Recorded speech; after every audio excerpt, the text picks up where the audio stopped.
Дарга эрхэмшүүдээ Монгол Улсын засгийн газраас 2025 оны 3 дугаар сарын 26-ны өдөр Монгол Улсын их хурлд өргөн мэдүүлсэн зөвшөөрлийн тухай хуульд нэмэлт өөрчлөлт оруулах тухай хуулийн төсөл болон хамт өргөн мэдүүлсэн бус хуулийн төслүүдийг үзэл баримтлалын хүрээнд хэлцэх асуудлыг 25 оны 4-р сарын 4-ний өдрийн Улсын их хурлын чуулганы уралдааны нэгдсэн уралдааны хэлцэн шийдвэрлэж анхны хэлцүүлэг бэлтгүүлэхээр эдийн засгийн байнгын ороо болон хууль зүйн байнгын ороо, төсвийн байнгын ороонд шилжүүлсэн билээ. Байнгын ороо 2025 оны 5 дугаар сарын 6-ны өдрийн хуралдаанаараа хуулийн төслийн анхны хэлцүүлэг явуулсан бөгөөд Улсын их хурлд гарц намын бүлэг 5 хоногийн засварлага авсан болно.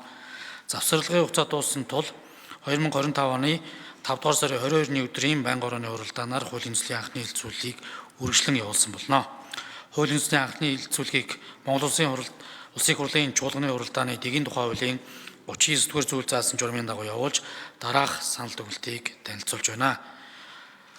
Монгол Улсын их хурлын чуулганы уралдааны дэгийн тухай хуулийн 39-р зүйл заасан журмын дагуу байнгын ороод 2025 оны 4-р сарын 9-30-ны өдрүүд хуралдаанаараа хуулийн төслийн хэлцүүлгийг явуулж дараах санал дүгнэлтийг эдийн засгийн байнгын ороонд ирүүлсэнийг танилцуулж байна.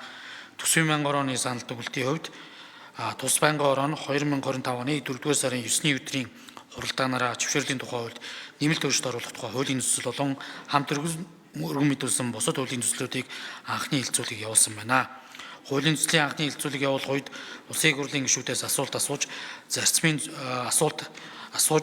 зарчмын зөрүүтэй санал гараагүй бөгөөд санал дүгнэлтөө эдийн засгийн байнгын ороонд ирүүлсэн.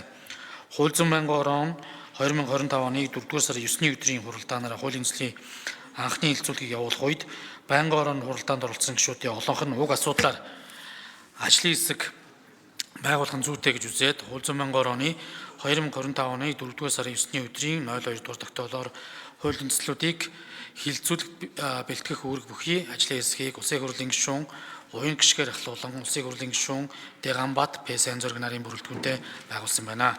Ажлын хэсэг 2025 оны 4-р сарын 11, 14-ний өдрүүдэд тус хуралдаж зөвшөөрлийн тухай хууль нэмэлт өөрчлөлт оруулах тухай хуулийн төсөл болон хамт өргөн мэдүүлсэн эрүүгийн хуульд нэмэлт өөрчлөлт оруулах тухай хуулийн төслийн анхны хэлцүүлэг бэлтгэхтэй холбоотой тусгаалсан танилцуулгыг хууль зүйн байнгын орооны 2025 оны 4-р сарын 15-ны өдрийн хуралдаанд танилцуулсны дагуу байнгын ороо хуулийн төслүүдтэй холбогдуулан Монгол Улсын чуулганы уралдааны дэгийн Улсын хурлын чуулганы уралдааны дэгийн тухай хуулийн 34-р зүйлийн 34-ийн 5 дахь хэсэг цаасныг үндэслэн Улсын их хурлын тамийн газраар хууль зүйн дүгнэлт гаргуулах. Түүнчлэн Монгол Улсын хүний эрхийн үндэсний комисс улсын дэжих болон улсын ерөнхий прокуророос хуулийн төслүүдтэй холбогдуулан санал авахар шийдвэрлэж холбогдох арга хэмжээг авч ажилласан байна. Хууль зүйн байнгын ороо 4-р сарын 30-ны өдрийн хуралдаанаараа хуулийн төслийн анхны хэлцүүлгийг явуулж ажлын хэсгээс 12 зарчмын зөрүүтэй саналын томьёол гаргасан бөгөөд олонхын нэмжлэг авсан зарчмын зөрүүтэй саналуудын томьёолыг санал дүгнэлтийн хамт эдийн засгийн байнгын ороонд хүргүүлсэн.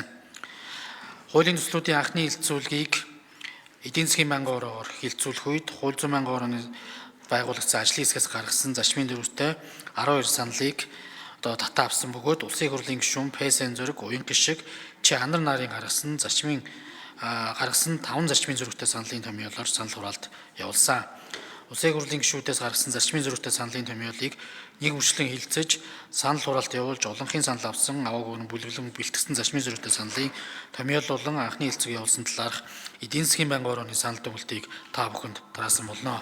Улсын их хурлын эрхэмшүүдээ зөвшөөрлийн хуульд нэмэлт өөрчлөлт оруулах тухай хуулийн төсөл болон хамт өргөн мэдүүлсэн бусад хуулийн төслүүдийн анхны хэлцүүлгийг явуулсан талаарх эдийн засгийн байнгын орооны санал дүгнэлтийг зарчмын зөрүүтэй саналын томьёолыг хэлцэн шийдвэрлэж өгөхийг та бүхнээс хүсье.